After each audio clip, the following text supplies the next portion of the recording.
Hello everyone, welcome to my channel से Ashok. Friends, आज हम रूरल के मॉड्यूल बी में चैप्टर नंबर 10 का पार्ट 2 करेंगे। तो यहाँ पर हम केसीसी स्कीम के बारे में बात करने वाले हैं। दो पार्ट में ये निपटेगा, पार्ट 2 एंड पार्ट 3 दोनों लगेंगे केसीसी को समझने में। तो यहाँ शुरुआती बातें करेंगे हम केसीसी के बारे में। फीचर्स ऑफ किसान क्रेडिट कार्ड स्कीम। केसीसी के बारे में थोड़ी बहुत बातचीत हमने पिछले लेक्चर यानी पार्ट 1 में भी कर ली थी। अब यहाँ पर और डिटेल में चर्चा करने जा रहे हैं। Kisan credit card has emerge as innovative credit delivery mechanism to meet the production credit requirement of the farmers in timely and hassle free manner। तो केसीसी जो है किसान क्रेडिट कार्ड वो एक इनोवेटिव क्रेडिट डिलीवरी मैकेनिज्म के तौर पर उभर करके आया है, खास करके प्रोडक्शन क्रेडिट यानी क्रॉप लोन के लिए। ठीक है, रिक्वायरमेंट ऑफ द किसानों की ज़रूरतों को, लोन की ज़रूरतों को समय से और बिना किसी परेशानी के पूरा करने के लिए क्रेडिट ये केसीसी एक अच्छा जो है क्रेडिट मैकेनिज्म बन करके सामने आता है। The scheme is under implementation in entire country by vast institutional credit framework involving commercial bank, RRB, cooperating bank and has received wide acceptability amongst bankers and farmers. तो ये जो स्कीम है वो पूरे देश में इम्प्लीमेंट हो रही है अच्छे तरीके से, जिसमें काफ़ी सारी क्रेडिट इंस्टीट्यूट लगे हुए हैं, कमर्शियल बैंक जुटा हुआ है, आरआरबी लोन दे रहे हैं, कोऑपरेटिव्स दे रहे हैं, और ये बैंकर्स और किसानों के बीच में काफ़ी ज़्यादा पॉपुलर भी है, एक्सेप्टेबल भी है। ठीक है, government of India, ministry of finance constituted a working group to review the KCC scheme. तो केसीसी स्कीम को रिव्यू करने के लिए मिनिस्ट्री ऑफ फाइनेंस ने एक वर्किंग ग्रुप बनाया। Based on the recommendation of working group which were accepted by government of India, following guidelines are issued. तो working group की रिकमेंडेशन के आधार पर कुछ जो गाइडलाइंस हैं वो इशू की गई, मतलब उन्होंने रिव्यू किया फिर नई गाइडलाइंस इशू की। उसके हिसाब से हम यहाँ पर बात करने वाले हैं कि कौन कौन सी गाइडलाइन आई हुई हैं। एप्लीकेबिलिटी ऑफ स्कीम की हम बात करें, स्कीम एप्लीकेबल कहाँ है। Revised KCC scheme is to be implemented by commercial bank, RRB and cooperative bank. ठीक है, तो रिवाइज जो नई केसीसी स्कीम है उसको इम्प्लीमेंट करने की जिम्मेदारी कमर्शियल बैंकों को, कोऑपरेटिव्स को और आरआरबीज को दी गई है। ऑब्जेक्टिव और पर्पज़ क्या है इस स्कीम का। Kisan credit card scheme aims at providing adequate and timely credit support from the banking system under a single window to farmers for their cultivation and other need as indicated below. तो KCC scheme जो है उसका काम क्या है, banking system से जो किसान हैं उनको पर्याप्त मात्रा में और समय से जो है लोन की सुविधा को प्रोवाइड करना। सिंगल विंडो मतलब एक ही जगह पर, सिंगल विंडो ऑपरेटर्स होते हैं बैंकों में। ठीक है, एक ही जगह पर सारे काम हो जाना। ठीक है, ताकि किसान जो है अपनी खेती वगैरह कर सकें, उनकी जो ज़रूरतें उनको पूरा किया जा सके। अब उनकी किसानों की नीड्स में क्या क्या आता है। Short term credit requirement for cultivation of crop, आपको फसल की जो है प्रोडक्शन के लिए शॉर्ट टर्म क्रेडिट रिक्वायरमेंट हो सकती है। पोस्ट हार्वेस्ट एक्सपेंसेस, एक बार आपने फसल की कटाई कर ली उसके बाद में जो आपके खर्चे हैं। प्रोड्यूस मार्केटिंग लोन, यानी कि जो भी प्रोड्यूस आपका हुआ है, जो भी आपने अन्न उत्पादित किया है उसकी मार्केटिंग पर भी खर्चा होता है, उसके लिए भी पैसे ले सकते हैं। Consumption requirement for farmers house hold, जो किसान का घर है उसमें भी लोग रहते हैं, उनकी भी अपनी खाने पीने की ज़रूरतें होती हैं, उसके लिए। Working capital for maintenance of farm asset and activities allied to agriculture like animal inland fisheries. ठीक है, तो वर्किंग कैपिटल रिक्वायरमेंट को भी पूरा करने के लिए जो है लोन की ज़रूरत पड़ सकती है, जिससे वो फार्म का एसेट, जो भी फार्म में इक्विपमेंट वगैरह लगे हैं उनको मैनेज करना। साथ ही साथ में एनिमल हस्बेंड्री वगैरह हो गया, फिशरीज वगैरह मैनेज करना, उन सब के लिए भी पैसों की ज़रूरत पड़ती है, तो वहाँ उस पर्पज़ के लिए भी लोन लिया जा सकता है। Investment credit requirement for agriculture and allied activities like pump set, sprayer, dairy animal. तो इसके अलावा इन्वेस्टमेंट क्रेडिट के लिए भी जो है आप लोन ले सकते हैं। इसमें एग्रीकल्चर में इन्वेस्टमेंट करना चाहते हैं या एलाइड एक्टिविटी, जैसे एलाइड एक्टिविटीज़ में जैसे मछली पालन, मुर्गी पालन, ये सब चीज़ों के लिए उसमें आप पंप सेट खरीद सकते हैं, स्प्रेयर खरीद सकते हैं, डेयरी एनिमल्स खरीद सकते हैं। इन्हें इन्वेस्टमेंट कहा जाता है। ठीक है, क्योंकि ये बाद में कुछ ना कुछ प्रोड्यूस करके आपको देंगे। जो कंपोनेंट एफ पर है, ये वाला जो कंपोनेंट है, ये लॉन्ग टर्म क्रेडिट लिमिट का पोर्शन होता है। बाकी के सारे शॉर्ट टर्म क्रेडिट लिमिट का पोर्शन होते हैं। यानी कि जो आपकी केसीसी की लिमिट होगी उसमें दो पोर्शन होंगे, एक शॉर्ट टर्म क्रेडिट लिमिट और एक long term credit limit. Long term में आपका ये वाला पोर्शन आता है इन्वेस्टमेंट क्रेडिट वाला, बाकी सारे के सारे शॉर्ट टर्म क्रेडिट में ही आते हैं। बात कर लेते हैं एलिजिबिलिटी की। तो लगभग सभी लोग एलिजिबल होते हैं फ्रेंड, सारे किसान, चाहे अकेले हो चाहे जॉइंट में हो करके हो, जिनके पास खेती है, टेनेंट फार्मर हो गए, ओरल लेसी हो गए, शेयर क्रॉपर्स हो गए, सेल्फ हेल्प ग्रुप हो गए, जॉइंट लाइबिलिटी ग्रुप हो गए किसानों के, ठीक है। ये सभी जो है किसान क्रेडिट कार्ड के लिए एलिजिबल होते हैं। क्रेडिट लिमिट और लोन अमाउंट का फिक्सेशन कैसे किया जाता है, तो केसीसी के तहत जो है क्रेडिट लिमिट को फिक्स करने के लिए मेथड है all farmers other than marginal farmer. तो ए पार्ट में हम बात करेंगे उन सभी किसानों की जो मार्जिनल किसान नहीं, मार्जिनल किसान को छोड़ करके बाकी सब के बारे में हम पार्ट ए में बात करेंगे, और मार्जिनल किसानों के बारे में हम पार्ट बी में बात करेंगे। यहाँ पर आएगा फ्रेंड्स, मार्जिनल किसानों के लिए हम पार्ट बी में बात करेंगे। थोड़ा थोड़ा डिफरेंस होता है, तो आइए समझते हैं, ठीक है। तो यहाँ पर हम समझने जा रहे हैं कि लिमिट क्या रहेगी, यानी कि केसीसी आप देने जा रहे हो किसी व्यक्ति को, मान लेते हैं उसके बाद में 4 बीघे खेत है, तो कितना लोन वो ले सकता है, काइंड ऑफ दैट, उसकी लिमिट की फिक्सेशन की हम यहाँ पर बात करने वाले हैं। तो किसान क्रेडिट कार्ड स्कीम के फीचर की बात करें तो ये एक इनोवेटिव क्रेडिट डिलीवरी मैकेनिज्म है, जिससे किसानों को समय से और बिना किसी परेशानी के लोन मिल जाता है, ठीक है। पूरे देश में इसको इम्प्लीमेंट किया जा रहा है, जिसमें RRB, commercial bank, cooperative bank भी काम कर रहे हैं। बैंकर्स के द्वारा और फार्मर्स के द्वारा स्कीम को एक्सेप्ट भी किया गया है। मिनिस्ट्री ऑफ फाइनेंस ने एक वर्किंग ग्रुप बनाया इस केसीसी स्कीम को रिव्यू करने के लिए, और उस वर्किंग ग्रुप की रिकमेंडेशन के आधार पर कुछ सर्टन गाइडलाइंस इशू की गई हैं। पहला, एप्लीकेबिलिटी की अगर बात करें तो रिवाइड केसीसी जो स्कीम है उसको कमर्शियल बैंकों द्वारा, आरआरबी और कोऑपरेटिव द्वारा इंप्लीमेंट किया जाएगा। उसके बाद में इसमें पर्पज़ और ऑब्जेक्टिव की अगर हम बात करें तो केसीसी जो है किसान क्रेडिट कार्ड जो स्कीम है वो समय पर, है ना, और पर्याप्त मात्रा में लोन प्रोवाइड करना चाहता है बैंकिंग सिस्टम से, ताकि किसान अपनी खेती वगैरह कर सकें। इसमें किसानों की किन किन ज़रूरतों को पूरा किया सकता है, तो पहला, थोड़े समय के लिए क्रेडिट की ज़रूरत पड़ती है, जब आपको मतलब फसल की बुआई वगैरह करनी है तो उसके लिए लोन ले सकते हैं। एक बार फसल की कटाई हो गई तो उसमें जो खर्चे हैं उसके लिए लोन ले सकते हैं, केसीसी ले सकते हैं। जो आपने प्रोड्यूस किया है, जो भी प्रोडक्ट आपने बनाया है, उसकी मार्केटिंग के लिए लोन ले सकते हैं। घरेलू जो किसान हैं उनके घर में जो लोग रहते हैं उनके भी अपने आटा दाल और इन सब चीज़ों के लिए पैसों की ज़रूरत होती है।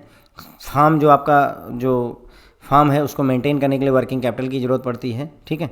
उसके बाद में इन्वेस्टमेंट क्रेडिट के तौर पर आप एग्रीकल्चर एलाइड एक्टिविटी के लिए भी लोन ले सकते हैं, जैसे आप पंप सेट खरीदें, स्प्रेयर खरीदें, ट्रैक्टर खरीदें, डेयरी एनिमल्स वगैरह परचेज करें, इन सब के लिए भी आप लोन ले सकते हैं। तो ये जो एफ वाला कंपोनेंट है ये पार्ट होता है लॉन्ग टर्म क्रेडिट लिमिट का, बाकी के सारे ए से लेकर के ई तक आपके शॉर्ट टर्म क्रेडिट लिमिट के पार्ट होते हैं। एलिजिबिलिटी की बात करें तो सभी किसान, self help group, joint liability group, ठीक है, share cropper, oral lessee, tenant farmers, ये सभी जो है केसीसी के लिए एलिजिबल होते हैं। फिर हमने बात की fixation of credit limit, loan amount, कितना अमाउंट तक का हम लोन दे सकते हैं। तो केसीसी के तहत हम लिमिट सेट कर सकते हैं, क्रेडिट लिमिट आप सेट कर सकते हैं। पहला पोर्शन हम बात करेंगे सभी किसानों को सिवाय, यानी कि मार्जिनल किसानों को छोड़ करके। मैंने आपको बताया मार्जिनल किसान वो होता है जिसके पास में 1 हेक्टेयर तक की ज़मीन होती है, उसे मार्जिनल किसान कहते हैं। तो उनको छोड़ करके बाकी सभी किसानों के लिए तो short term limit to be arrived for first year, यानी कि फर्स्ट ईयर के लिए कैसे आएगी लिमिट, उसके बाद में सेकेंड ईयर और सब्सिक्वेंट ईयर के लिए कैसे आएगी। जनरली ये 5 साल के लिए केसीसी बनाई जाती है, ठीक है। तो हम 5 साल की बात करेंगे। तो शॉर्ट टर्म लिमिट जो है फर्स्ट ईयर के लिए कैसे आएगी, for farmers raising single crop in year, अगर एक फसल उगा रहा है तो उसके लिए scale of finance for the crop होगा। स्केल ऑफ फाइनेंस कितना है ये डिसाइड किया जाएगा, scale of finance for crop decide किया जाएगा किसके द्वारा, डिस्ट्रिक्ट लेवल की टेक्निकल कमेटी के द्वारा, मल्टीप्लाइड बाई कितना एरिया में आपने कल्टीवेशन किया हुआ है। मान लो किसी ने कहा कि 1000 रुपये जो है क्रॉप का वो है, फाइनेंस का स्केल है 1000, तो मल्टीप्लाइड बाय, मान लो अगर तुमने 2 एकड़ बोया है तो 2 से मल्टीप्लाई कर दो, 10 एकड़ बोया है तो 10 से मल्टीप्लाई कर दो, ठीक है। अभी समझिए, फार्मूला याद रखने की जरूरत नहीं पड़ी, बहुत आसान है, आपको सब समझ में आएगा। थोड़ा ऐसे समझ लीजिए, अभी मैं एग्जाम्पल्स इसको क्लियर कर दूंगा, ठीक है। Plus 10% of limit toward post harvest. अब ये जो अमाउंट निकल करके आया है आपका, कौन सा, scale of finance multiplied by area cultivated, इसका 10% पोस्ट हार्वेस्ट खर्चे के लिए रख लीजिए, हाउस होल्ड कंजम्पशन वगैरह के लिए रख लीजिए। 20% जो है इसी लिमिट का 20% towards repair and maintenance for farm asset, crop insurance वगैरह के लिए, personal accidental insurance, asset insurance के लिए भी रख लीजिए, ठीक है। नहीं समझ में आएगा कोई बात नहीं है, आइए एग्जाम्पल पर चलते हैं तो अभी समझ में आ जाएगा। देखिए यहाँ पर वो सब बाद में पढ़ेंगे, पहले ये समझिए। देखिए किसान है वो क्या कर रहा है, 1 एकड़ में धान पैडी लगा रहा है, धान लगा रहा है, और 1 एकड़ में गन्ना बो रहा है।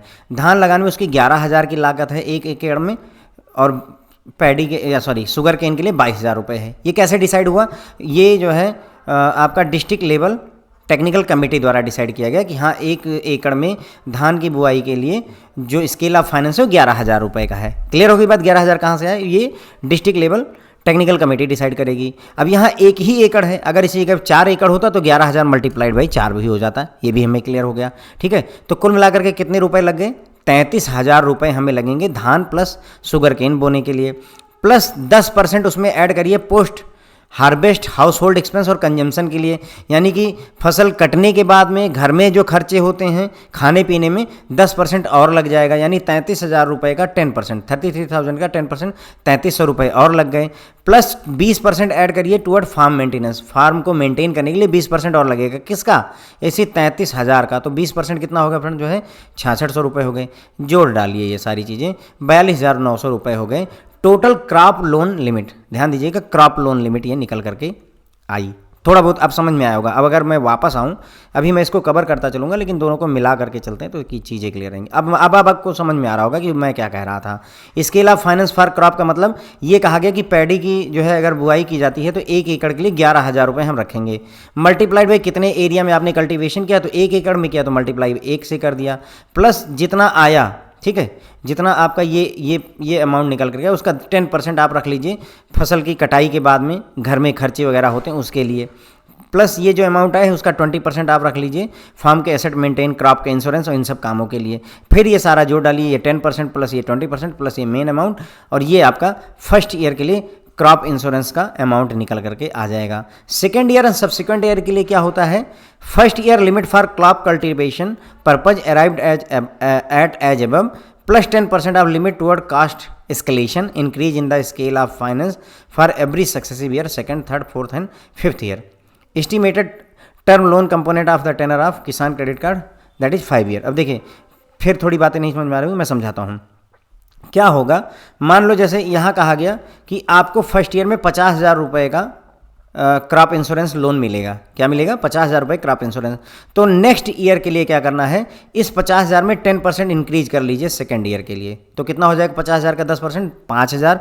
तो अब आपको अगले साल सेकेंड ईयर में 55,000 रुपये का लोन मिलेगा। थर्ड ईयर में कितना होगा? इस 55,000 का 10% इंक्रीज करिए, क्योंकि वो कह रहा है कि जो दाम बढ़ जाएगा या मान लो जो है जो रेट ऑफ इंटरेस्ट वगैरह बढ़ जाए उसके लिए 10% इंक्रीज आपको दिया जा रहा है। तो अब इसमें 55,000 में 5500 रुपये जोड़ दीजिए, तो ये मेरे ख्याल से हो जाएगा 60,500 रुपये आपको थर्ड ईयर में मिल जाएगा। इस तरीके से 10% बढ़ता हुआ चला जाएगा। प्लस आपको टर्म लोन कंपोनेंट भी जोड़ना होगा। देखिए ये क्रॉप लोन कंपोनेंट है जो हम यहाँ कैलकुलेट कर रहे हैं, प्लस टर्म लोन कंपोनेंट, दोनों कंपोनेंट मिला करके ही आपकी केसीसी की लिमिट डिसाइड होती है। जब चैप्टर शुरू हुआ था, है ना, तो वहीं पर ही हमने बात की थी। क्रॉप लोन वो होता है जब आपको फसल पैदा करने के लिए देता है। टर्म लोन वो होता है जो इन्वेस्टमेंट के लिए, आपको ट्रैक्टर खरीदना है, आपको कल्टीवेटर खरीदना है, और उसके बाद में आपको मान लीजिए स्प्रेयर खरीदना है, आपको ट्यूबवेल लगवानी है, उन सब चीज़ों के लिए लोन दिया जाता है। ठीक है, थोड़ा समझ में आया होगा, नहीं समझ में आया कोई बात नहीं, एग्जाम्पल देखिए और समझ में आएगा। देखिए अब इन्होंने कहा कि फर्स्ट ईयर के लिए आपको समझ में आ गया था 33,000 रुपये कैसे आए थे। 11,000 रुपये धान की बुआई के लिए, 22,000 रुपये आपके गन्ने की बुआई के लिए, टोटल मिला के 33,000 रुपये लगे। इस 33,000 का 10% हमने मान लिया कि और खर्चा हो जाएगा आपकी फसल जब कटेगी, उसके बाद में घर में खाने पीने के लिए 3300 रुपये आपको और दिए, और जो आपने खेती वगैरह करी हुई इसमें जो एसेट्स वगैरह हैं उनको मेंटेन करने के लिए 20% और दिया गया 33,000 का, तो 6600 और दिया गया। कुल मिलाकर के 42,900 रुपये आपको फर्स्ट ईयर की जो लिमिट बनती है वो ये बनती है। अभी ये दिया नहीं जाएगा फ्रेंड्स, ओके, केसीसी की लिमिट फाइनल लिमिट होती है, बट आपको बताया जा रहा है कि ये लिमिट होगी, ओके। उसके बाद में सेकेंड ईयर की क्या स्थिति बनेगी? सेकेंड ईयर में आपको जो ये लिमिट है इसका 10% इंक्रीज मिलेगा। कितना मिलेगा इंक्रीज? इसका 10%, तो 42,900 लगभग 43,000 रुपये है, उसका 10% कितना हो जाएगा? 43 रुपये। लगभग आप अप्रॉक्सीमेट कर सकते हैं, इतना हार्ड एंड फास्ट रूल नहीं होता है, ओके। तो 4300 रुपये, 42,900 में 4300 रुपये और जोड़ देंगे तो ये 47,200 रुपये हो जाएगा। समझिए आप, फर्स्ट ईयर में कितना था? 42,900, उसके अंदर 10% इसका कितना हुआ? 4300 रुपये, जोड़ने पर कितना आया? 47,200 रुपये। उसके बाद में थर्ड ईयर के लिए क्या करना है? फिर से इसका 10% निकालिए, तो 47,200 का 10% 4700 रुपये मान लीजिए। 47,200 में 4700 रुपये ऐड कर दीजिए, 51,900 रुपये हो गए। 51,900 का 10% निकालिए अगले साल के लिए, तो ये हो जाएगा लगभग 5200 रुपये। ठीक है। 5200 रुपये इसका 10% हो जाएगा।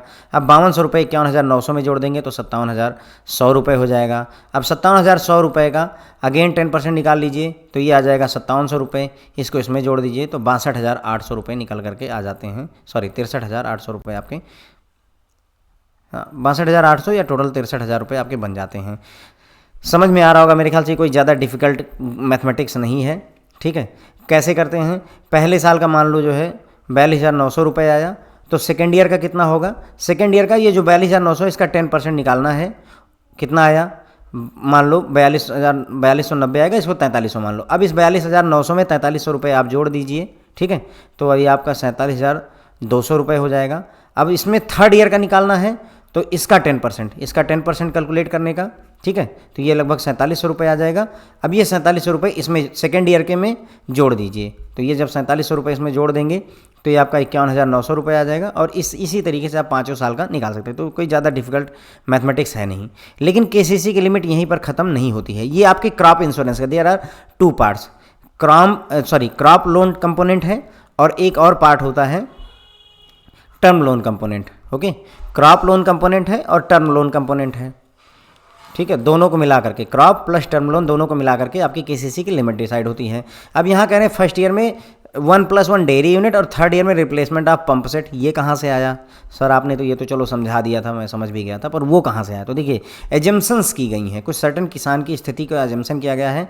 लैंड होल्डिंग इनकी 2 एकड़ है, जिसमें से 1 एकड़ में गन्ना, 1 एकड़ में इन्होंने धान बोया हुआ है, पैडी 1 एकड़ में, ठीक है। उसके बाद में यहाँ लिखा हुआ है, इसमें लिखा हुआ है कि scale of finance plus crop insurance का टोटल खर्चा 11,000 रुपये है।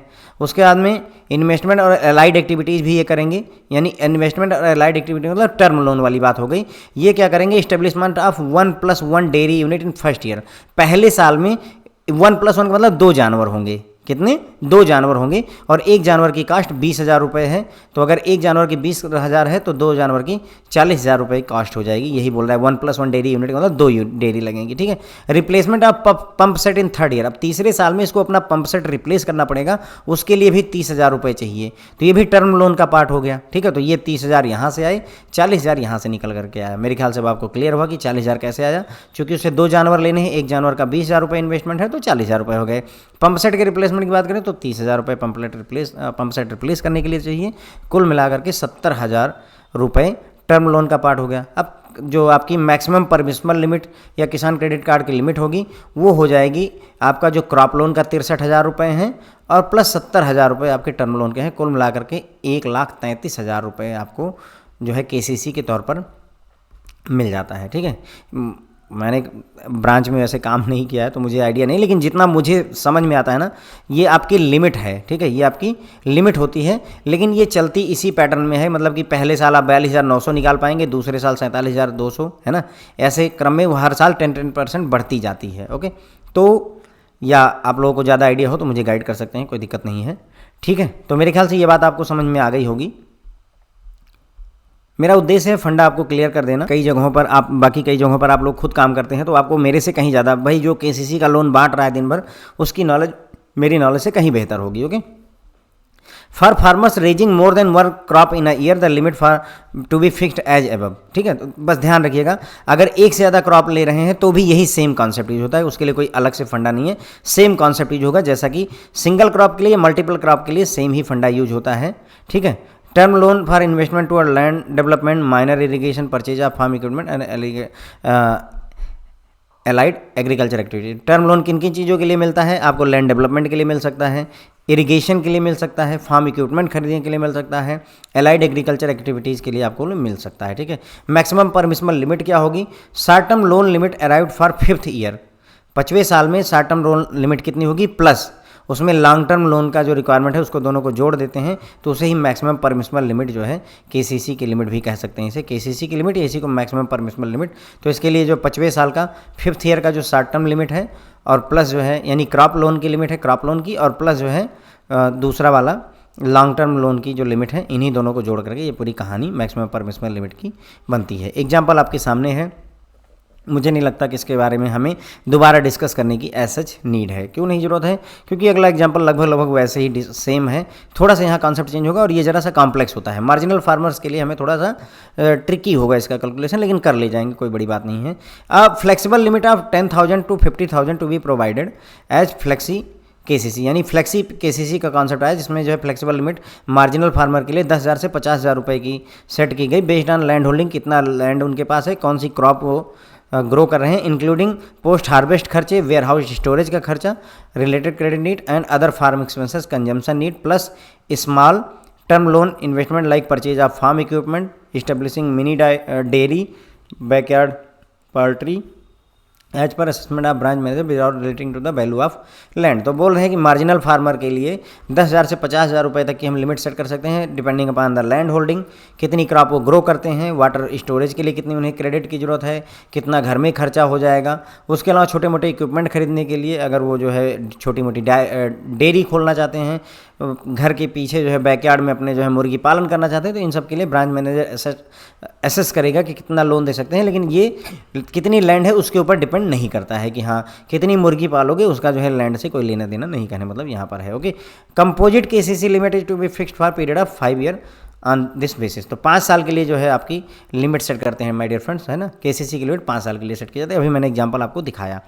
Wherever higher limit is required due to change in cropping pattern or scale of finance, the limit may be arrived as per below। तो जब भी हायर लिमिट की जरूरत है क्योंकि अपने क्रॉपिंग पैटर्न वगैरह में स्केल ऑफ फाइनेंस में चेंजेस हुए हैं, तो वो कैलकुलेशन कैसे की जाएगी उसी को यहाँ पर दिखाया गया है।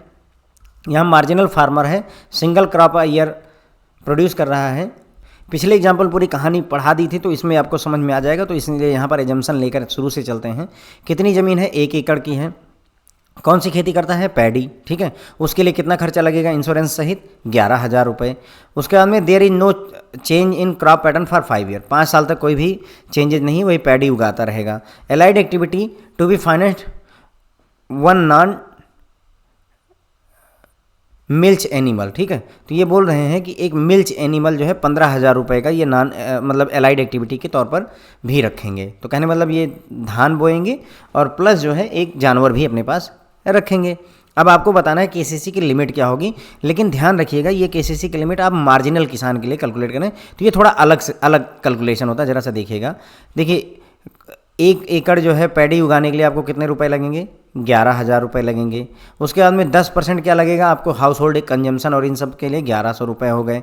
20% आपको फार्म के मेंटेनेंस के लिए 2,200 रुपये। तो ये इतनी कैलकुलेशन तो पिछली वाली ही है, ठीक है। उसके बाद इनको सारा जोड़ दिया तो हमारा आ गया 14,300 रुपये। अगर आप ध्यान दीजिए पिछली बार भी यही 14,300 रुपये ही थे, लेकिन यहाँ थोड़ा सा एक चेंज है कि जो टर्म लोन का कंपोनेंट है फ्रेंड्स वो यहीं जोड़ देते हैं, फर्स्ट ईयर के लिए ही जोड़ देते हैं। वहाँ क्या था? टर्म लोन का कंपोनेंट 5 साल का पहले हमने कैलकुलेशन किया था क्रॉप का, और उसके बाद में टर्म लोन कंपोनेंट को सबसे लास्ट में जोड़ा था। यहाँ पर बस यही इतनी जो है थोड़ी सी डिफरेंसेस आते हैं कि हम टर्म लोन का जो कंपोनेंट है उसको जो है फर्स्ट ईयर में ही ला करके जोड़ देते हैं। तो देखो 14,300 रुपये तुम्हारी लिमिट बनी, और प्लस तुम 1,500 रुपये कहाँ से? एक मिल्च एनिमल जो आप खरीदना चाहते हो उसके 15,000 रुपये लगेंगे, यहाँ लिखा हुआ है, ठीक है। एक ही चाहिए तो 15,000 वो हो गए। तो कुल मिलाकर के पहले साल की लिमिट आपकी 29,300 हो गई, यानी कि तुम्हारा क्रॉप वाला और प्लस मिल्च एनिमल का। लेकिन आगे की कैलकुलेशन वैसे ही चलेगी। देखिए मैं समझाता हूँ कैसे चल रही है। देखो 14,300 पकड़ लो, क्यों पकड़ना है? क्योंकि इसी पर ही 10% इंक्रीमेंट होगा, प्लस इसने 15,000 रुपये और जुड़वा दिए हमको, चलो जुड़वा दिया कोई बात नहीं। 29,300 रुपये मेरी पहले साल की लिमिट हो गई। अगर मैं मार्जिनल फार्मर ना होता तो उस बंदे की लिमिट सिर्फ 14,300 ही होती, इससे ऊपर ना होती, क्योंकि ये 15,000 लास्ट में जा करके जुड़ता। लेकिन मार्जिनल फार्मर है तो उसको 15,000 अभी दे दिया गया, तो 29,300 उसकी लिमिट हो गई। लेकिन जो सेकेंड ईयर का कैलकुलेशन करना है माय डियर फ्रेंड्स, वो सिर्फ 14,300 का 10% बढ़ाएंगे, बस जानवर की कीमत नहीं बढ़ाएंगे। 10% 14,300 का हो जाएगा फ्रेंड्स 1,430, लेकिन इसको 1,400 ही मान लीजिए आप, ओके। 14,300 में से अब देखिए 14,300 था, प्लस 1,400 रुपये इसके और बढ़ गए, तो 007 15,700 रुपये आपके तैयार हो गए। किसके? सेकेंड ईयर के लिए क्रॉप वाले, और प्लस 15,000 का जानवर आपका साथ साथ चला ही रहेगा। 15,000 का जानवर आपका, तो 30,700 रुपये अगले साल की लिमिट हो जाएगी। 730 ले लिया, कोई बात नहीं, यहाँ इन्होंने क्या किया 1430 ले लिया है। दैट इज ओके, मैनेजेबल होगा, कोई इसमें परेशानी वाली बात नहीं है। अगर आप चाहें तो वो कर लीजिए, मतलब अप्रॉक्सीमेशन कर लीजिए, अदरवाइज ऐसे ही ले लीजिए। तो 30,730 रुपये टोटल आपको my dear friend second year के लिए आपको मिल जाएंगे। समझ में आया कैलकुलेशन, क्या डिफरेंसेस आए हैं? ठीक है, अब क्या होगा, अब थर्ड ईयर सेकेंड ईयर में 30,730 रुपये की डिमांड बनी, लेकिन थर्ड ईयर के लिए जो आप 10% इंक्रीज करेंगे वो 15,730 या 15,700 पर करेंगे, ये वाले अमाउंट पर जो क्रॉप इंश्योरेंस का पार्ट है उसका 10% इंक्रीज करेंगे। तो अब ये हो जाएगा 1570, तो हम इसे 1600 मान लेते हैं, मान लीजिए एग्जांपल के तौर 1600 रुपये। इसका मतलब ये हुआ कि 30,730 में 1600 रुपये हमें बढ़ाने हैं, लेकिन अगर ऐसे बढ़ाओगे तो कन्फ्यूज रहोगे, तो बेहतर है कि हम 15,700 में से 1600 और बढ़ा दें और प्लस 15,000 रुपये वो जो जानवर का खर्चा है वो उसको अलग लेते हुए चलें। क्यों ऐसा कर रहे हैं? क्योंकि अगले साल फिर इस वाले अमाउंट का 10% बढ़ाना है। अगर मैं टोटल यहीं जोड़ दूंगा तो आपको फिर ये अमाउंट दोबारा निकालनी पड़ेगी। तो 15,700 में से मैं 1600 और जोड़ देंगे अगर आप, ठीक है, तो ये 32,500 रुपये हो जाएंगे। कितने हो जाएंगे? 32,500 रुपये। अब अगले साल का कैलकुलेट करना है तो क्या करना पड़ेगा फ्रेंड्स? अगेन हमारा ये जो इसमें हमने जोड़ा था 17,300 रुपये आए थे, ये यहाँ पर हमने जोड़ा था ना, ये जो है कितना आया था हमारा, हमने जोड़ा ही नहीं, चलो कोई बात नहीं है, 17,300 रुपये आया हुआ था। ठीक है, 17,300 रुपये का 10% आप बढ़ाएंगे तो ये हो जाएगा, देखिए 17,300 का 1730 बढ़ेगा, तो कुल मिलाकर के 19,030 रुपये हो जाएंगे और प्लस 15,000 वो जानवर वाले लगे ही रहेंगे, तो इसको दोनों को जोड़ने पर 34,030 रुपये हो जाएंगे। अगले साल जाने के लिए इसका 10% फिर बढ़ाइए, तो 19,030 रुपये का 10% 1,900 रुपये हो जाएगा। 1,900 रुपये में, ठीक है, 19,300 में 1,900 रुपये और जोड़ दीजिए, 19,300 में 1,900 रुपये और जोड़ दीजिए, तो आपका आ जाएगा 20,930। कितना आ जाएगा? 20,930 और प्लस 15,000 ये कंपोनेंट पहले से ही लगा हुआ है, तो ये आ जाएगा 35,930। तो कुल मिलाकर के 36,000 रुपये का लोन सैंक्शन किया जाएगा। ठीक है, समझ में आया? इसका कैलकुलेशन का थोड़ा सा स्टाइल अलग है। देखिए 11,000 रुपये जो है गन्ने का खर्चा था, 1,100 रुपये जो है उसका जो कंजम्पशन और पोस्ट हार्वेस्ट के लिए लिया, 20% यानी 2,200 रुपये हमने ले लिया फार्म के एसेट को मेंटेन करने का। टोटल मिलाकर के 14,300 रुपये हमारी रिक्वायरमेंट बन गई फर्स्ट ईयर की क्रॉप लोन की। किसकी बन गई? क्रॉप लोन की। प्लस 15,000 रुपये फ्रेंड्स हो गए किसके? लॉन्ग टर्म लोन, यानी कि जो जानवर खरीदना था। कुल मिलाकर के इसको जोड़ेंगे तो 29,300 रुपये हो जाएगा। तो ये हो गया हमारा फर्स्ट ईयर का लिमिट। अब सेकेंड ईयर की कैलकुलेशन के लिए फ्रेंड्स क्या करना है हमें, ये जो पोर्शन है इसका 10% हम बढ़ाएंगे। किसके लिए? सेकेंड ईयर के लिए। तो इसका 10% आप बढ़ाओगे तो ये 14,300 है, तो इसका हो जाएगा 1,430 रुपये। ठीक है, प्लस 15,000 वैसे का वैसा ही रहेगा। तो अब अगर इसको आप जोड़ो, इसमें 14,300 प्लस 1,430, मैं इसको जोड़ता हूँ फ्रेंड, जो है थोड़ा सा टाइम लगेगा, मैं इधर कैलकुलेटर यूज कर रहा हूँ, तो अगर समय लगे तो घबराएं नहीं। 14,300 प्लस 1,430 रुपये, ये हो गया 15,730। ये हो गया फ्रेंड जो है 15,730 रुपये, और प्लस उसी में 15,000 और जोड़ दीजिए, कितना हो गया? 30,730 रुपये। 30,730 रुपये सेकेंड ईयर का निकल आया। अब थर्ड ईयर का निकालने के लिए ये जो अमाउंट है इसका 10% इंक्रीज करिए। तो ये 10% जब आप इंक्रीज करेंगे तो 1,570 रुपये हो जाएंगे। मान लीजिए 15,730 में 1,570, तो 15,730 प्लस 1,570, ठीक है, तो 17,300 निकल करके आ जाएगा। तो ये फ्रेंड जो है थर्ड ईयर के लिए